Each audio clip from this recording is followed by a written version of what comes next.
Seja muito bem-vindo ao Cantinho Teológico. Eu vou aproveitar a ocasião para responder a pergunta feita se Paulo falava a língua dos anjos. Faço a leitura do versículo 1, em 1 Coríntios 13, que nos diz o seguinte: Ainda que eu falasse a língua dos homens e dos anjos e não tivesse amor, seria como metal que soa ou como sino que tine. A expressão que a gente precisa destacar é esta aqui: ainda que. No grego koiné, a expressão gramatical se encontra em destaque, eantais. Quando menciona eantais na língua grega, a expressão é condicional. Significa que Paulo não falava. E por que Paulo diz dessa maneira, ainda que o eantais? Porque ele estabelece um ponto inatingível para dizer que mesmo que o conseguisse, nada seria se não tivesse amor. Ainda que eu falasse, mas não falou a língua dos anjos. Se a gente continuar a fazer a leitura, a gente vai ver que ele vai mostrar a impossibilidade não apenas de falar na língua dos anjos, mas nos exemplos seguintes. Ainda que tivesse dom de profecia e conhecesse todos os mistérios e todo conhecimento. A pergunta é: Paulo conheceu todos os mistérios e todo o conhecimento? A resposta é um sonoro não. Claro que não. Ele não estava sendo prepotente em afirmar que ele tinha e detinha todo o conhecimento do universo. Nada disto. Ele não tinha todo o conhecimento do cosmos, do mundo. Ele não conhecia todos os mistérios. Não. Ele era um homem de fé, sem dúvida. Mas ele fala sobre uma outra impossibilidade. Ainda que eu tivesse toda a fé, de maneira que transportasse os montes. Pergunto, ele tinha essa fé tão grande, mas tão hercúlea, que chegou ao ponto de transportar os montes, não um monte, mas os montes? Não. Aliás, nem o próprio Jesus ficou transportando um monte para cá, aqui e acolá. Mas ele prossegue: se não tivesse amor, nada seria. Uma outra impossibilidade. Essa partícula incondicional, ainda que, porque se repete no texto, você vai observar, ó, no caso, ainda temos aqui o ean, ean, ainda, é a mesma expressão do versículo 1, ó. Ean, essa partícula condicional.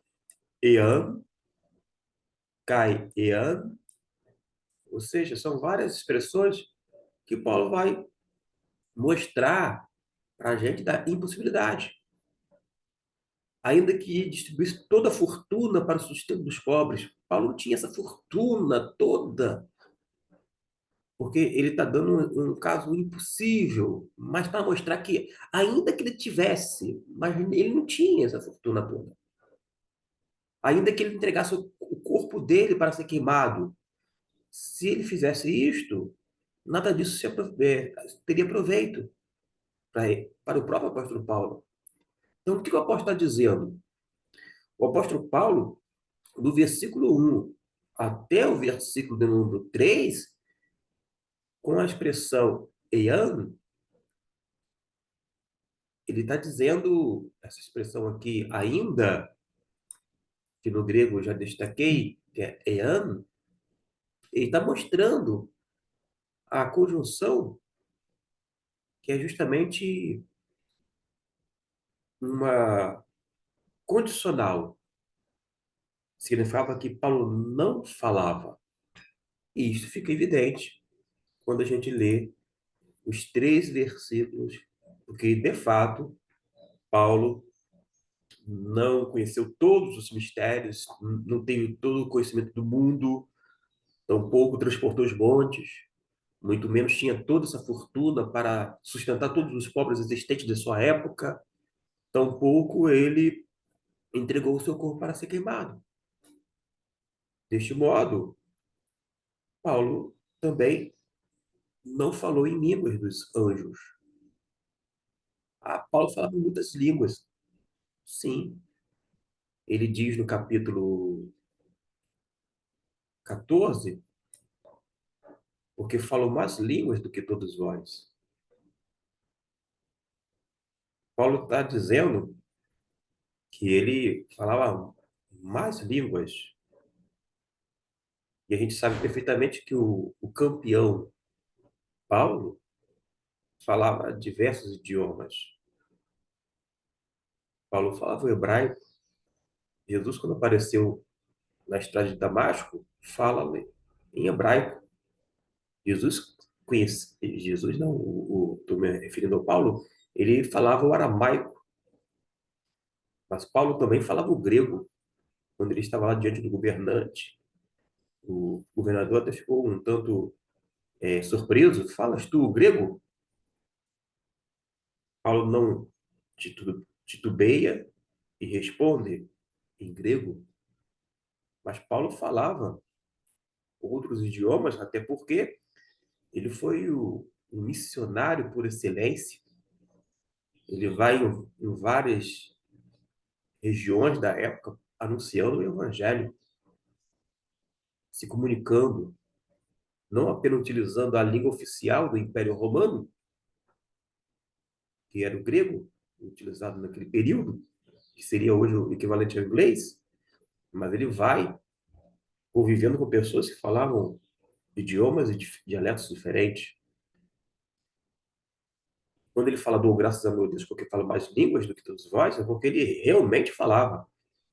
A vivência apostólica da parte dele demonstra isso. Mas não significa que ele falava em língua angelical ou numa língua que alguns costumam dizer que é do âmbito celestial. Nada disto.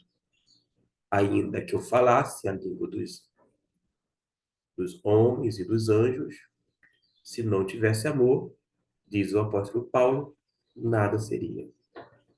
Ainda que, mas não falou a língua dos anjos. A língua dos anjos, aqui no grego, kai, ton,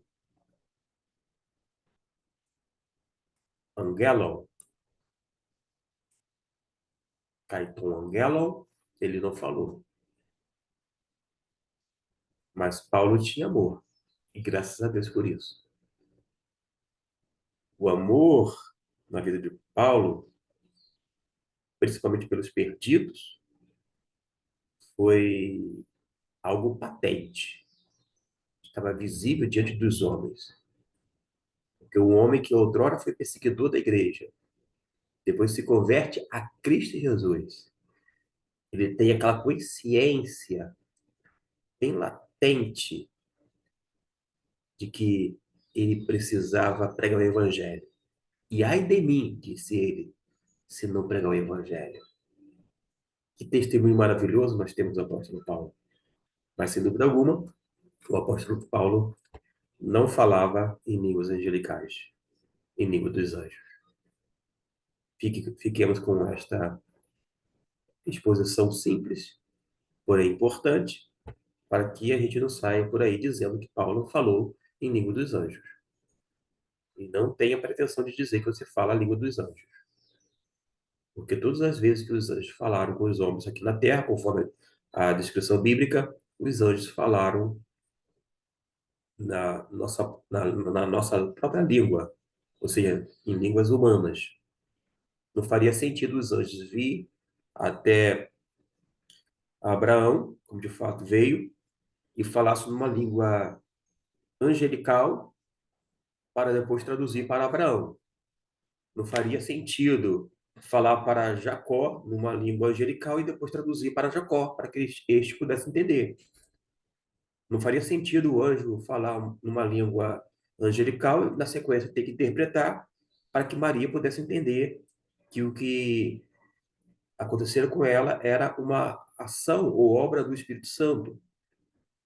Não precisava os anjos aparecer aos pastores falando em línguas angelicais para depois traduzir, a fim de que eles tivessem consciência de que Jesus havia nascido, ou seja, na cidade de Davi, tinha nascido o Salvador do mundo.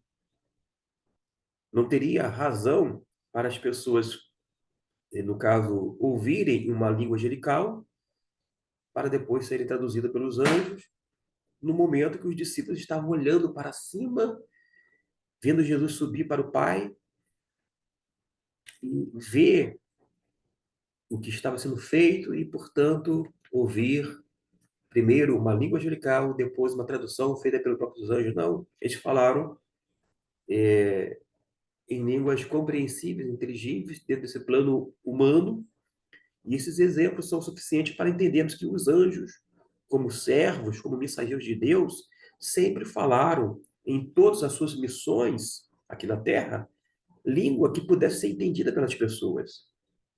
É absurdo pensar que, depois de tudo, os que foram incumbidos de pregar tivessem que complicar o que os anjos haviam simplificado. Por que Paulo falaria uma língua angelical para depois ele traduzir para as outras pessoas caso alguém o escutasse?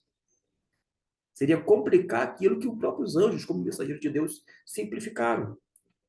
Porque os anjos falariam a língua dos homens e para depois os homens terem de falar a outros homens em língua celestial que não seria entendida.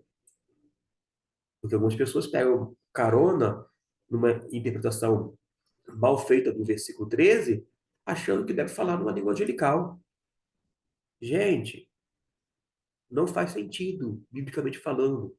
Por isso, fiquemos com as Escrituras, deixemos todo tipo de ilação humana de lado e nos curvemos à vontade revelada da parte de Deus através de Sua palavra. Porque fazendo assim, nós seremos pessoas bem-aventuradas, mais do que felizes por ler, entender e cumprir a palavra de Deus. Deus abençoe e até o nosso próximo vídeo.